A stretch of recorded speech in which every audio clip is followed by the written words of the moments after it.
NEET 2026 का जो exam अभी शासन ने कराया था, उसका पेपर लीक होने का मामला आप सभी के संज्ञान में आया होगा। पिछले 10 वर्षों में भारतीय जनता पार्टी की सरकार में 89 बार पेपर लीक हुए हैं। नीट का पेपर चौथी बार लीक हुआ है पिछले 10 वर्षों में।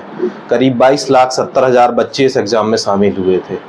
उन बच्चों के परिवार की उम्मीदें, उनकी आशाएं जुड़ी थी, सालों की मेहनत उनके साथ जुड़ी थी। जब पेपर देने जाते हैं तो पता चलता है कि पेपर पहले से लीक हो गया है। वो बच्चे जो सालों से बाहर रह के मेहनत करते हैं, आर्थिक स्थितियां जिनकी ठीक नहीं होती, वो बड़ा सरवाइव करके और उन स्थितियों में अपनी तैयारी करते हैं सालों साल, और जब जाके पेपर देते हैं तो पता चलता है कि पेपर लीक हो गया है। भारतीय जनता पार्टी की सरकार में युवाओं के साथ, छात्रों के साथ लगातार ये शोषण हो रहा है, अन्याय हो रहा है। भारतीय जनता पार्टी की सरकार और नरेंद्र मोदी की सरकार सिर्फ चुनाव में लगी हुई है। वो सिर्फ चुनाव जीतना जानती है। उन्हें देश में क्या चल रहा है, छात्रों के साथ क्या हो रहा है, इसकी उन्हें कोई चिंता नहीं है। एनटीए जो एग्जाम कराता है वो आके बाहर सॉरी कह देता है सिर्फ आके।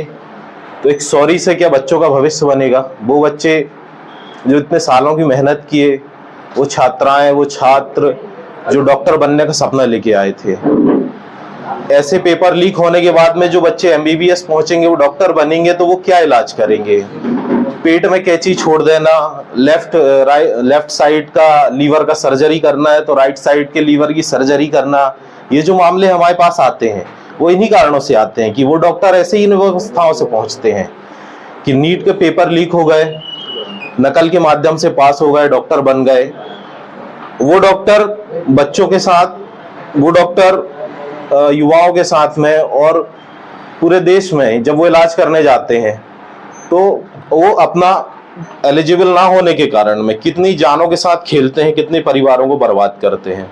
ये नीट का जो पेपर लीक हुआ, ये मामला तो संज्ञान में आ गया। जो ऐसे बहुत सारे पेपर होंगे जो हमारे संज्ञान में नहीं आ पाते, जिनकी जानकारी बाहर नहीं आ पाती। हर पेपर लीक होता है सरकार में।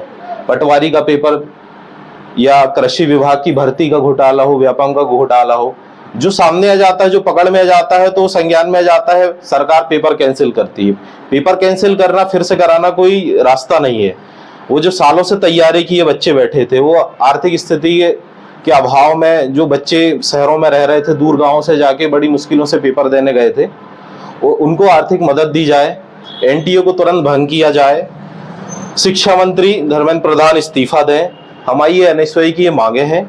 इसको लेकर एनएसवाई के राष्ट्रीय अध्यक्ष विनोद जाखड़ जी, एनएसवाई के हमारे प्रदेश अध्यक्ष आशुतोष चौकसी जी के द्वारा लगातार ये अभियान चलाया जा रहा है, और जब तक हमारी मांगे पूरी नहीं होंगी, पूरे प्रदेश में और पूरे देश में ये आंदोलन उग्र रूप से लेता जाएगा। पहला ये प्रेस कॉन्फ्रेंस के माध्यम से हम सभी को सूचित कर रहे हैं।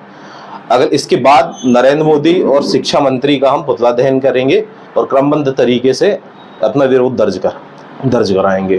सौरभ साहू, जिला अध्यक्ष एनएसवाई मंडला।